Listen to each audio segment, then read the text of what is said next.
దేవుని వాక్యం తెలియజేస్తుంది, నీ శత్రువు ఎవరో తెలుసుకో. ఈరోజు చాలామంది అయ్యో సాతాను గురించి నాతో చెప్పకండి, నా శత్రువు గురించి నాతో చెప్పకండి, నా దేవుని గురించి మాత్రం చెప్పండి, నాకు శత్రువు గురించి వద్దులే. దేవుని వాక్యం తెలియజేస్తుంది, అపవాది తంత్రములు ఎరిగి వాడిని ఎదిరించుడి. తెలుసా తెలీదా మాట ఉంది, ఎఫెసీయుల 6:13 ఉంటుంది, 14 ఉంటుంది, చదవండి కావాలంటే. అపవాది తంత్రములు ఎరిగి వాడిని ఎదిరించండి. Know the wiles of the devil and resist him. మీ శత్రువు ఎవరని మీరు తెలియకపోతే మీరు ఎవరిని కొడతారు? అసలు మిమ్మల్ని ఎందుకు పోరాడుతున్నాడు, ఎందుకని మిమ్మల్ని ప్రార్థన చేయనివాడు? ఎంతమంది చెప్తారు అపవాది నన్ను ప్రార్థన చేయనివ్వట్లేదండి? చాలా చేతులు లేసి. అయితే మీరు ఎక్కువ ఉపవాసం ఉంటే ప్రార్థన చేయాలన్నమాట. ఎందుకంటే మీరు ప్రార్థన చేస్తే something great is gonna happen. అందుకనే కదా ప్రార్థన చేయనివ్వట్లేదు. మీరు ప్రార్థన చేసి ఏం జరగకపోలేదు అనుకో, వాడికి ఏమైనా బాధ? మీరు ప్రార్థన చేయనివ్వకుండా చేస్తానికి, మిమ్మల్ని బిజీగా పెట్టి, మీ మైండ్ డైవర్ట్ పెట్టి, అనవసరం గొడవలు రేపి మీ మనసును పాడు చేస్తానికి అవసరమా వాడికి? ఈరోజు మన అపవాది తంత్రాలు ఎరగాలండి. We have to know the wiles of the devil. అపవాది మనల్ని పోరాడుతున్నాడంటే మనం మొదటగా మనల్ని అర్థం చేసుకోవాలి, మన జీవితంలో ఒక గమ్యం ఉంది. నమ్మేవారు హల్లెలూయా చెప్దామా? మనకు గమ్యం ఉంది కాబట్టి మన గమ్యాన్ని చేరకుండా మనల్ని ఆటంకపరుద్దామని చూస్తున్నాడు. గమ్యం లేని వాడికి ఎందుకు ఆటంకపరుస్తాడు? ఒక పరుగు పందెంలో ఉన్నవాడిని డైవర్ట్ చేయాలని ఒకడు చూశాడంటే ఎందుకు వాడు పరిగెత్తి ఎక్కడ ముందుకు వచ్చేస్తాడో, ఫస్ట్ వచ్చేస్తాడో. కానీ మన దృష్టి దేవుని వైపు పెడతాం, కానీ అదే సమయంలో మన శత్రు తలంపులు తంత్రాలు ఎరిగి వాడిని పోరాడతాం. ఈరోజు అపవాది అండి, వాడు పరలోకం నుండి పడవేయబడ్డాడు. అపవాది పరలోకం నుండి ఎందుకు పడవేయబడ్డాడు ఎవరికైనా తెలుసా? నేను చాలాసార్లు చెప్పాను, గర్వం ఆయనలో వచ్చింది. కానీ ఎందుకు? కారణం ఏంటి ఆ గర్వము? ఏమవ్వాలనుకున్నాడు? ఆయన దేవుడు అయిపోతాం అనుకున్నాడా? మానవుడితో కనీసం నువ్వు పలాంతన్న రోజున దేవుడిలాగా అవుతామని చెప్పాడు. కానీ వాడేమవుతాం అనుకున్నాడు తెలుసా? దేవుడికన్నా గొప్పవాడు అవుతాం అనుకున్నాడు. అబ్బో, చదువుదామండి ఒకసారి వాక్యాల్లో చూద్దాం. యెషయా 14:12 నుండి 14 వరకు చదువుకుందాం. వేకువ చుక్క నీవెట్లు ఆకాశం నుండి పడితివి, నీవు ఎట్లు ఆకాశం నుండి పడితివి, జనములను పడగొట్టిన నీవు నేల మట్టము వరకు ఎట్లు నరకబడితివి, ఏలా నరకబడితివి. నేను ఆకాశమునకు ఎక్కిపోయేదను. ఆగండి. ఎలాగా? ఇందుకు ఆకాశము నుండి అన్న మాట, it is actually the literal meaning is heavens. ఆకాశం అన్నప్పుడు 3వ ఆకాశానికి సాదృశ్యం మాట్లాడుతున్నారు. అంటే పరలోకం నుండి ఇందుకు పైనుండి తేజో నక్షత్రమా కింద పడ్డావు. తేజో నక్షత్రమా అంటే షైనింగ్ స్టార్, మెరిసే నక్షత్రమా. అపవాది మెరిసే నక్షత్రము ఒకప్పుడు. అపవాది వాడు మహిమను కనబరిచే నక్షత్రము ఒకప్పుడు. వాడి మహిమ అంటే తనలో ఉన్న మహిమ కాదు, కానీ దేవుని తేజస్సు తన మీద పడతా ఉంటే మెరుస్తూ ఉండేవాడు. దేవుని తేజస్సు పరలోకమంతా ప్రకాశం అవుతుందంటే ఆ తేజస్సు ముందు లూసిఫర్ నిలిచేవాడు.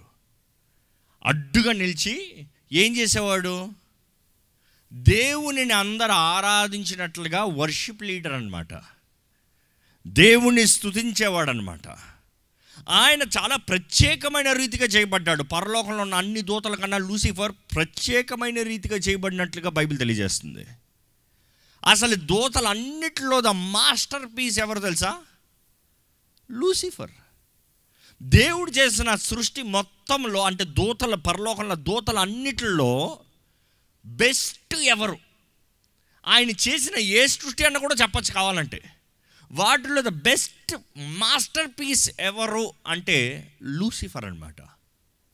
ఈరోజు మన జీవితంలో కూడా మనం జ్ఞాపకం చేసుకోవాలండి, దేవుడు చేసేవి ఏదైనా బెస్టే, కానీ మన జీవితంలో కొన్ని ప్రత్యేకమైనవి అనుగ్రహించాడు.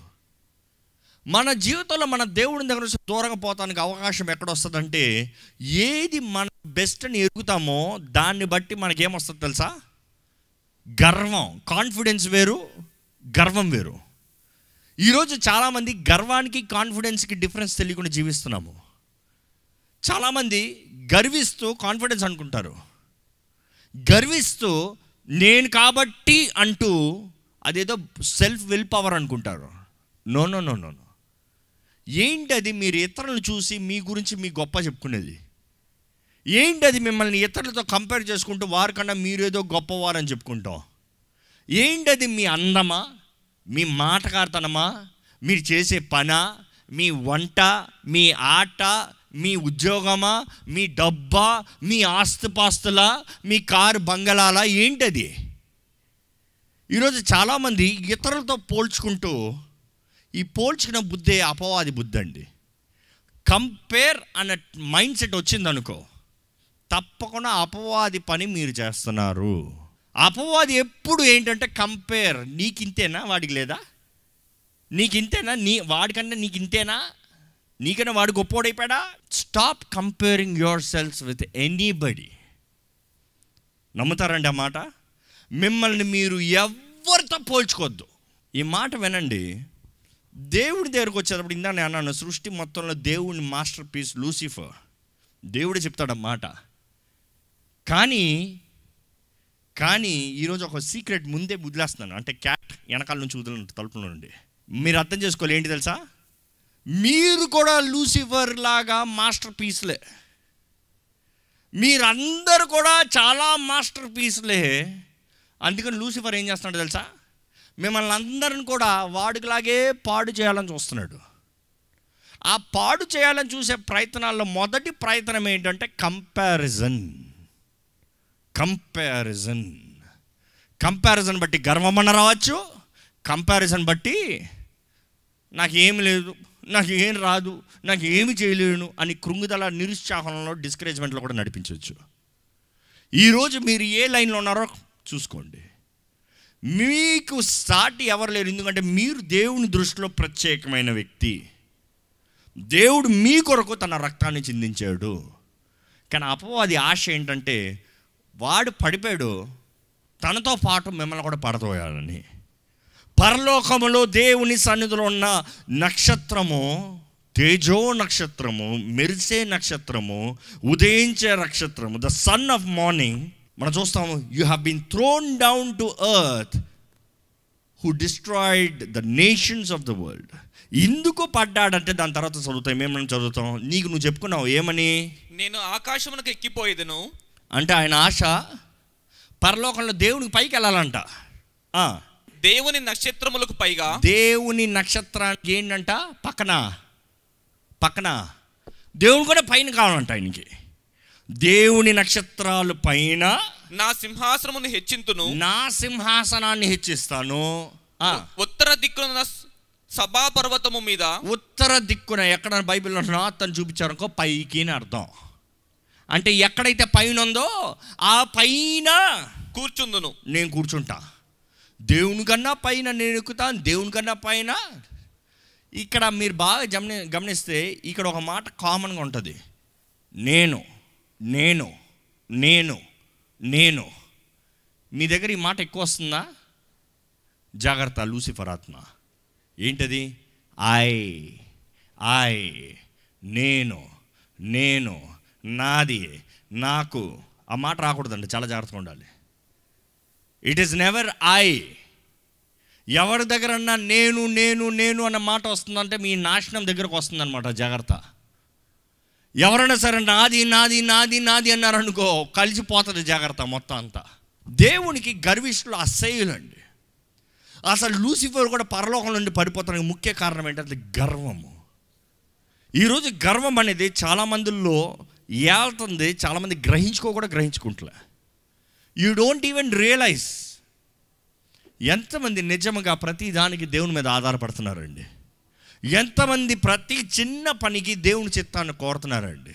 ఈరోజు ఇది ఎంత ముఖ్యమైందో మీకు చెప్పాలని ఆశపడుతున్నాను. ఎందుకంటే అపవాది ట్రాప్ ఇది. వాడు తలంపులు, వాడు వైల్స్, వాడు పన్నాగాలు.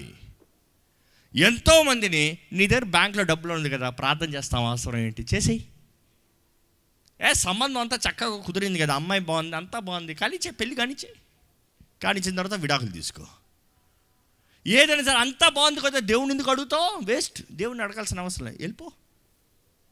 ఈరోజు ఎంతమంది మీరు దేవుణ్ణి అడగకుండా ఆయన చిత్తాన్ని వేడుకోకుండా, ఆయన సహాయాన్ని పొందుకోకుండా, ఆయన మార్గంలోకి అడుగు పెట్టకుండా మీరంతటా మీరు నిర్ణయాలు తీశారు. మీరు మనసులో చెప్పుకోండి, మీరందరూ ఆ లూసిఫర్ ఆత్మ ద్వారా ఇన్ఫ్లుయెన్స్ చేయబడ్డారు. Be careful. దేవుని చేయాల్సిన అవసరం ఏంటి? దేవుణ్ణి అడగాల్సిన అవసరం ఏంటి? దేవుడికి ఇవన్నీ పట్టించుకోడండి అనకండి. దేవుడు పట్టించుకుంటాడండి. దేవునికి చాలా ముఖ్యము. ఒకటి జ్ఞాపకం చేసుకోదామండి, ముఖ్యంగా ఈ విషయం తెలియజేయాలని ఆశపడుతున్నా. మనము మన అంతటా నిర్ణయాలు చేస్తే దేవుని చిత్తాన్ని, దేవుని సహాయాన్ని అడగకుండా, that is the first step. దేవుడు తన చిత్తాన్ని కనబరుస్తానికి ఆపేస్తాడు. మనం ఎప్పుడైతే దేవుని చిత్తం అడగకుండా చిన్నది చేస్తామో, that is the first step. దేవుడు తన ఉద్దేశాలని మనకు బయలుపరుస్తాం ఆపేస్తాడు. ఈరోజు చాలామంది మీరు దేవుని చిత్తాన్ని ఎరగలేని పరిస్థితులు ఉన్నారేమో. మొదటగా ఏదేదే దేవుని చిత్తాన్ని అడగకుండా చేశారో దాని గురించి సారీ చెప్పండి. Until you set your heart right, ఏదైతే మీరు దేవుని చిత్తం లేకుండా చేశారో దాన్ని బట్టి మీరు క్షమాపణ అడుగుతూనే దేవుడు నెక్స్ట్ ప్లాన్ చూపిస్తాడు. మీరు చేసిందంతా చేసి, జరిగించాల్సిందంతా జరిగించి, అంత విఫలమైపోయి ఓడిపి ఇంకా చేతకాని పరిస్థితుల్లో వచ్చి, దేవా నాకు నీ చిత్తాన్ని చూపివే, నా జీవితంలో కార్యం జరిగించవా అంటాం. అడుగుతున్న వల్ల ప్రయోజనం లేదు. ఒక భార్య భర్త మధ్య సమాధానం లేకుండా వారి కుటుంబం ముందుకెళ్తుందా? అసలు భర్త ఏమైనా పంచుకుంటాడా? అసలు ఈరోజు మన దేవుడు కూడా రోషంగా దేవుడు అండి. I can relate this. ఈరోజు మన జీవితంలో కూడా దేవుడు అడుగుతాడు, ఏ నువ్వు నా చెప్పని చేసి నేను నీకు చెప్పాలని చూస్తున్నావా? నేను నీకు చెయ్యాలని చూస్తున్నావా? నా చిత్తము.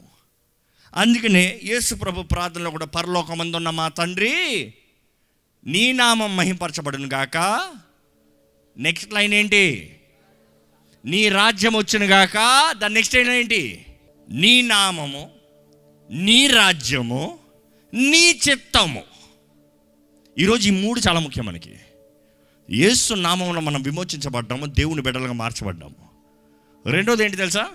ఆయన రాజ్య వారసులుగా ఉన్నాము. ఆయన రాజ్యం వచ్చేటప్పుడు మనం ఎత్తబడటానికి ఆయన రాజ్య అంబాసిడర్స్గా, రాయబారులుగా మన ఈ భూమి పైన ఉన్నాం. మూడోది ఏంటంటే, ఆయన చిత్తము పరలోకంలో ఏం జరుగుతుందో, ఇంకో మాట చెప్పాలంటే నా జీవితంలో కూడా నీ చిత్తము నెరవేరును గాక. ఈరోజు దేవుడి చిత్తాన్ని అడగకుండా మనం చేసేదాన్ని బట్టి మనకు నాశనం వస్తుందండి. If you are pride is the secret enemy అంట. ఇంకోటి దేవుడు అక్కడ చేయాల్సిన నాశనానికి ముందుగా ఏం నడుస్తుందంట? గర్వం. గర్వం ఒకడు ఎక్కువ మాట్లాడాడు అనుకో, వాడు పడే టైం వచ్చిందనమాట, వాడు పడే కాలం వచ్చిందనమాట. ఇక్కడ అపవాది గురించి చదువుతా ఉంటే, దేవుడు అపవాదిని ఉన్నత స్థానంలో, లూసిఫర్ని ఒక ముఖ్యమైన దూతగా, ముఖ్యమైన స్థానంలో ఆయన సన్నిధిలో నిలబెట్టాడు. కానీ ఎప్పుడైతే గర్వం వచ్చిందో తన బుద్ధి పాడైంది, మనస్సు పాడైంది, తన పైనుంచి త్రోసివేయబడ్డాడు. అపవాదికి 3 మ్యూజికల్ కేటగిరీస్ దేవుడు ఇచ్చాడు. ఒకటి స్ట్రింగ్ ఇన్స్ట్రుమెంట్స్, ఇంకోటి విండ్ ఇన్స్ట్రుమెంట్స్, ఇంకోటి ఏంటి తెలుసా? పర్కషన్ అని రాయబడి ఉంటుంది వాక్యంలో. దేవుడు అంటాడు, ఈ 3 నీకు ఇచ్చాను లూసిఫరా, నువ్వు పడ్డావు. ఈరోజు అందుకనే చూడండి, సినిమా సాంగ్లు చూడండి, లోకప్ మ్యూజిక్ చూడండి, ఎలా ఉంటుంది? బాగుంటుందండి, ఎంత బాగుంటుందో. మరి అసలు టాలెంట్ ఎక్కడి నుంచి వచ్చింది? అడిగి దేవుడి ద్వారా వచ్చింది, దేవుడి దగ్గర నుంచి వచ్చింది. వాడు పడ్డప్పుడు వాటితో పాటు పడ్డాడు. వాడడా? దేవుడి కొరకు వాడవలసింది వాడు సొంతానికి వాడుకోడా? వాడు దేవుడు అవుదాం అనుకున్నాడు. కానీ గర్వం బట్టి తన బుద్ధి పాడు చేసుకుని పాపం చేస్తూ దేవుని ముందు నుంచి త్రోసివేయబడ్డాడు. ఈరోజు అపవాది మనసు ఏంటి తెలుసా? నేను అనుకుంటాను ఇది, వాడు పైనుంచి కింద పడిన తర్వాత దేవుని ఎక్కిరిస్తూ అడిగి ఉంటాడు, ఏదేవా నాకు స్వరమండలాలు ఇచ్చావు, నాకు స్ట్రింగ్ ఇన్స్ట్రుమెంట్స్ ఇచ్చావు, అంటే స్ట్రింగ్ ఇన్స్ట్రుమెంట్స్ స్వరమండలాలు, నాకు విండ్ ఇన్స్ట్రుమెంట్స్ ఇచ్చావు, పైప్స్ ఇచ్చావు, నాకు ఇంకోటి ఏమి ఇచ్చావు? పర్కషన్ ఇచ్చావు. ఇవన్నీ ఎందుకు ఇచ్చావు? నిన్ను ఆరాధిస్తానికి, అంతే కదా? ఇప్పుడు నేను కింద పడ్డాను, ఇప్పుడు నిన్నెవరు ఆరాధిస్తారో నేను చూస్తా. నువ్వు అన్నీ నాకు పెట్టావు, నేను పైనుంచి కింద త్రోసివేయబడ్డాను, ఇప్పుడు నిన్నెవరు ఆరాధిస్తారు? ఇప్పుడు ఎవరు నిన్ను మహిమపరుస్తారు? ఇప్పుడు ఎవరు నీకు స్తుతి పాడతారు? ఇప్పుడు ఎవరు నీకు వైలిన్లు వేస్తారు? ఎవరు? నేను అనుకుంటాను తెలుసా, దేవుడు ఎక్కిరిస్తున్నావే, పొరా రే పొరా, నువ్వు కాకపోతే ఈ మట్టిని తెస్తా, మట్టి నుండి రూపిస్తా, ఆ మట్టిలో నా ఊపిరి ఊదుతా, ఆ మట్టి నుండి కొన్ని కోట్లాది జన సమూహాన్ని లేపుతా, ఆ జన సమూహం అందరిలో నీలో పెట్టింది పెడతా. మీకు తెలుసా అండి, మీలో కూడా లూసిఫర్లు ఉన్నాయి. మన స్వరము బయటికి రావాలంటే there is something called vocal cards. ఈ ఓకల్ కార్డ్స్ మాట్లాడాలంటే ఇక్కడ తేగలు ఉంటాయి. ఏ ఒకటి తెగినా కొంచెం బాగా అరిసినోడు ఏమవుతుంది? నోరు బాగానే ఉంటుంది, కానీ that is the vocal cards. అంతే, తేగలు ఉంటాయి. ఆ తేగలు ఊగుతూ ఉంటే ఎలా పియానో కొట్టేటప్పుడు ఆ స్ట్రింగ్ మూవ్ అవుతుందో, వైలిన్ రుద్దినప్పుడు ఆ స్ట్రింగ్ మూవ్ అవుతుందో, మనం మాట్లాడేటప్పుడు కూడా ఇక్కడ ఊగుతుంది. అదే సమయంలో మనలో కూడా విండ్ ఇన్స్ట్రుమెంట్స్ ఉన్నాయి. ఏంటి తెలుసా? దమ్ముందా? లంగ్స్ ఉన్నాయా? ఊపిరుందా? ఏంటి లంగ్స్ ఎత్తి కొడుతున్నాయి. విండ్ ఇన్స్ట్రుమెంట్స్లో కూడా ఏంటి, గాలి పోవాలి, గాలి. దేవుడు అంటున్నాడు, మానవుడా నీలో కూడా పెట్టాను, స్వరమండలాలు నీలో కూడా పెట్టాను. మూడోది ఏంటి? పర్కషన్. చప్పట్లు కొట్టండి ఒకసారి. అదేంటి తెలుసా? పర్కషన్ ఇన్స్ట్రుమెంట్ కేటగిరీ తీయండి, చప్పట్లు దాంట్లో ఉంటాయి. క్లాప్ ఇస్ అ పర్కషన్, తంతం ఇస్ అ పర్కషన్. అందుకని కరములు తడుతూ గంతులు వేస్తూ పాడన్నది. అప్పుడు గంతులు వేసేటప్పుడు మనం డ్యాన్స్లు అనుకుంటాం. కాదు, నువ్వు కొట్టే ప్రతిసారి దేవుని మహిమ పరుస్తున్నావు. ఈరోజు చాలామంది నో లూసిఫర్ ఆత్మ పడుతుంది, జాగ్రత్త. ఆయన సన్నిధిలో గంతులు వేసుకుంటూ చప్పట్లు కొడతా ఉంటే సమస్తముతో, అందుకని కీర్తనకారుడు అంటాడు, స్వరమండలాలతో దేవుని స్తుతించండి, చప్పట్లు కొడుతూ దేవుని స్తుతించండి, ఊపిరి కలిగిన సమస్తము ఆయన నామాన్ని మహిమపరచండి. నేను అనుకుంటాను, లూసిఫర్ నువ్వు కాదురా, కోట్లాది మందిని లేపుతా, వారందరు నా సన్నిధిలో నిలబడి నన్ను ఆరాధిస్తారు, నువ్వు లేకపోతే నా ఆరాధన ఆగదు. అందుకని లూసిఫర్ ఏం చేస్తాడు తెలుసా? మనం ఈ గ్రహించుకుంటానికి ముందే మనల్ని ఎంత దూరంగా వాడి దగ్గర నుంచి వాడు దోచుకుని పోయి దేవుని దగ్గర నుంచి దూరం చేద్దామనేది ప్రయత్నం చేస్తున్నాడు. జాగ్రత్త. He's trying to steal you from God. అందుకని ఆరాధన అనేది మనుషుడు నేను చేయనోడు. నువ్వు ప్రార్థన చేసుకో, దేవుని అడుక్కో, దేవా అడుక్కో, దేవాడు గొప్పదాడు అన్నతో నో. దేవుడు అందుకని అంటాడు ఏమని, నేను స్తుతుల పైన ఆసీనుడు అవుతా, ఏడుపుల పైన కాదు, అడుక్కుంటాను దాని పైన కాదు. స్తుతి పైకి వెళ్తా ఉంటే నాకు సింహాసనాన్ని సిద్ధపరుస్తున్నాడు, నేను ఆసీనుడు అవుతా. ఈరోజు మనం జ్ఞాపకం చేసుకోవాలండి, we are created to praise and worship God. మీరున్న స్థానంలో లేచి నిలబడి దేవుడు మీకు ఇచ్చిన దాన్ని బట్టి, దేవుడు మిమ్మల్ని రూపించిన దాన్ని బట్టి స్వరమెత్తి ఆయన స్తుతిద్దామండి, స్వరమెత్తి ఆయన కనపరుద్దామండి, కంట స్వరమెత్తి దేవుని మహింపరుద్దామా, దేవుని స్తుతిద్దామా, బిగ్గరగా బిగ్గరగా బిగ్గరగా బిగ్గరగా. స్తోత్రం స్తోత్రం స్తోత్రం, హల్లెలూయా. మనం హల్లెలూయా అన్న ప్రతిసారి అపవాది అవమానపరచబడుతున్నాడండి. Every time you praise God, devil is been put to shame. బిగ్గరగా స్వరమెత్తి ఆయన ఆరాధిద్దామా, బిగ్గరగా స్వరమెత్తి ఆయన స్తుతిద్దామా, బిగ్గరగా స్వరమెత్తి ఆయన మహిమ పరుద్దామా, ఆయన గణపరుద్దామా.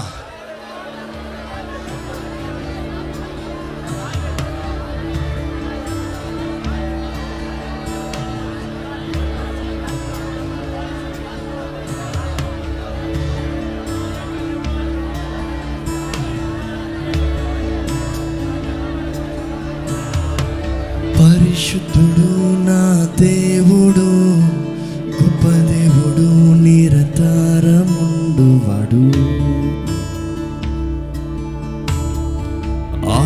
స్వరూపి సత్యదేవుడు నిత్య నివాసి మృత్యుంజయుడు హోసన్నా హోసన్నా స్వరమెత్తి హోసన్నా హోసన్నా పాడేదా హోసన్నా బిగ్గరగా హోసన్నా హోసన్నా హోసన్నా పాడేదా. అలాగే స్తుతిద్దామండి. నీ స్తోత్రములు దేవా, నీకు వందనములు దేవా. పవనవర్ణుడా నీకు వందనములు, రత్నవర్ణుడా నీకు వందనములు, గొప్ప తేజస్సులో వసించే దేవా నీకు వందనములు, నీకు స్తోత్రములు దేవా. దేవుని మహిమ పడతామండి. నీవు బలవంతుడు, నీకు వందనములు. నీవు అభిషక్తుడు యేసు ప్రభువా, నీకు వందనములు. ఒత్తించబడిన గొర్రెపిల్ల నీకు వందనములు. బలవంతుడవు యేసు అభిషక్తుడవు క్రీస్తుని ఆత్మశక్తి నిమ్ము. స్వరమెత్తి బలవంతుడవు యేసు అభిషక్తుడవు క్రీస్తుని ఆత్మశక్తి నిమ్ము. నీ ప్రేమే శాశ్వతము, నీ కృపయే నిరంతరం చాలును. యేసయ్యా నా దేవా యేసయ్యా నా రాజు నీవేనయ్యా. నా రాజు హోసన్నా బిగ్గరగా హోసన్నా, మా రక్షకుడివి, నన్ను రక్షించగలిగిన దేవుడివి, నా రాజు నీవేనయ్యా. హోసన్నా హోసన్నా పాడేదా హోసన్నా హోసన్నా హోసన్నా హోసన్నా హోసన్నా పాడేదా. మహిమ ఘనత కృతజ్ఞత స్తుతులు యుగ యుగములకు మా దేవునికే స్తోత్రం. అందరూ బిగ్గరగా మహిమ ఘనత కృతజ్ఞత స్తుతులు యుగ యుగములకు మా దేవునికే స్తోత్రములు. మరొకసారి మహిమ ఘనత బిగ్గరగా కృతజ్ఞత స్తుతులు యుగ యుగములకు మా దేవునికే అందరూ మనస్ఫూర్తిగా మరొకసారి మహిమ ఘనత కృతజ్ఞత స్తుతులు యుగ యుగములకు మా దేవునికే స్తోత్రములు. హల్లెలూయా, హల్లెలూయా, హల్లెలూయా. అలాగే యేసయ్యా అని పిలుద్దామండి. యేసయ్యా, యేసయ్యా నా రక్షక, యేసయ్యా నా విమోచక, యేసయ్యా నా సహాయక, యేసయ్యా నా దేవా, యేసయ్యా నా రాజా, యేసయ్యా నా ప్రాణ స్నేహితుడా, యేసయ్యా నా సర్వం నీవేనయ్యా. మా పరలోక తండ్రి నీకు వందనములయ్యా. మమ్మల్ని ప్రేమించే తండ్రి నీకు వందనములయ్యా. మా కొరకు నీ ప్రియ కుమారుని బలిగా ఇచ్చిన తండ్రి నీకు వందనములయ్యా. ఈ రోజు ఇక్కడ నిలబడి ఉన్నామంటే అది కేవలం బికాస్ నీ ప్రియ కుమారుడు రక్తం మా కొరకు చిందించబడింది కాబట్టేనయ్యా. లేకపోతే మాకు ఏ అవకాశం లేదు, ఏ అర్హత లేదయ్యా, ఏ అర్హత లేదయ్యా. ఏ పాటి వారమయ్యా. నువ్వు చేసిన లూసిఫర్ కన్నా మేమే గొప్ప కాదయ్యా. అనేక సార్లు నిన్ను బాధపెట్టాము, అనేక సార్లు నిన్ను గాయపరిచాము, అనేక సార్లు నిన్ను దూషించాము, అనేక సార్లు నిన్ను తుణీకరించాము. అయినను మమ్మల్ని విడువక నీ ప్రేమతో మమ్మల్ని ప్రేమిస్తున్నావు. నీకు వందనములు. మరలా మరలా మరలా మరలా మాకు అవకాశం తర్వాత అవకాశం ఇస్తూ మా జీవితంలో నీ కార్యాలు జరిగిస్తున్న వందనములయ్యా. ఇక్కడ ఉన్న ప్రతి ఒక్కరూ అభిషక్తులుగా నిలబడాలయ్యా. ఈ క్షణమే నీ నూతన అభిషేకము వీరిపైన అనుగ్రహించమని అడుగుంటానయ్యా. anointing that will outcast everything, Lord. ఈ లోకాన్ని ఏ రీతిగా పోల్చలేని అభిషేకమయ్యా. లోకాన్ని దాటుకుని పోయేదయ్యా. లోకాన్ని జయించేదయ్యా. ఎవరెవరైతే స్వస్థతను కోరుతున్నారో ఇప్పుడే నువ్వు ముడతావనో నీకు వందనములయ్యా. ఎవరెవరైతే విశ్వాసంతో స్వస్థతను కోరుతున్నారో ఇప్పుడే నజరేయుడైన యేసు నామములో స్వస్థపరచబడునుగాక. ఎవరెవరైతే కట్టబడి ఉన్నారో బాధతో, వేదనతో, కృంగుదలతో, అపవాది తంత్రాలతో, చచ్చిన ఆత్మలతో, చేతబడే శక్తులతో, మోసపరిచే ఆత్మలతో ఎవరు ఎక్కడ నుండి కట్టబడి ఉన్నారో ఇప్పుడే ఎవరికైతే నా స్వరం వినిపించబడుతుందో నా స్వరము కింద ప్రతి ఒక్కరూ నజరేయుడైన యేసు నామములో విడుదల కలుగునుగాక అని ప్రకటిస్తున్నాను. ప్రతి అపవాది, ప్రతి చేతబడు శక్తులు, ప్రతి మోసపరిచే ఆత్మలు ఇప్పుడే నజరేయుడైన యేసు నామములో విడిచిపోడుగాక ఆజ్ఞాపిస్తున్నాను. ప్రతి బంధకం తప్పబడింది యేసు నామములో. యేసు ప్రభు ఆజ్ఞాపిస్తున్నాడు, పో బయటికి.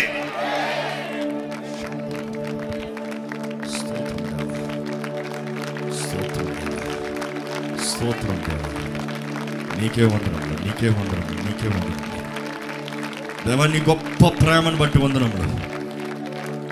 మమ్మల్ని కోరుకున్న వందనములు. నీ సన్నిధిలో మమ్మల్ని నిలబెట్టాలని ఆశపడుతూ మరలా అవకాశాలు ఇస్తున్నాం. వందనములు. నీ సన్నిధిలో కూడొచ్చిన ప్రతి ఒక్కరిని బలపరచండి అయ్యా. ప్రతి ఒక్కరిని నూతనపరచండి అయ్యా. ప్రతి ఒక్కరిలో ప్రారంభించబడిన నీ ఆత్మకార్యం you're taking us to next realms, Lord. Every day you're taking us to next realms, Lord. నూతన అడుగులోకి హెచ్చిస్తున్నావయ్యా దేవా. ఈ సంవత్సరం ప్రతి ఒక్క ఆశీర్వదించబడిన సంవత్సరముగా, దీవించి వర్ధిల్లే సంవత్సరంగా, స్వతంత్రులుగా జీవించే సంవత్సరముగా, నీలో ఫలించే సంవత్సరముగా, నిన్ను గణపరిచే సంవత్సరంగా, నీ ద్వారా హెచ్చించబడే సంవత్సరముగా, ప్రతి విషయంలో 100 ఫలము చూసే సంవత్సరంగా చేయమని నజరేయుడైన యేసు నామములో అడిగి వేడుచున్నాం తండ్రి, ఆమేన్. దైవం నీవయ్యా.